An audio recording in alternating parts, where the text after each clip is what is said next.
County in southwestern California until 1:45 p.m. At 10:44 a.m., National Weather Service weather radar indicated no heavy rain moving into all of Orange County.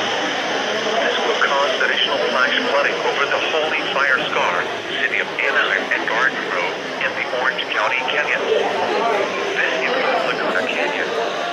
Rainfall rates of 0.50 to 0.75 per hour are expected through 1 p.m. The headwaters has received 3 to 6 inches of rainfall over the Santa Ana Mountains.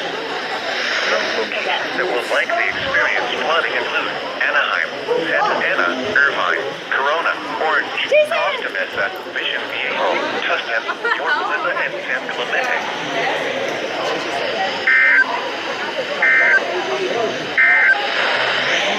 Alright, that was flash flood warning. There's a bunch of students out here at Palm Desert High. It is raining heavy, and I am still under a flash flood warning, so that's it.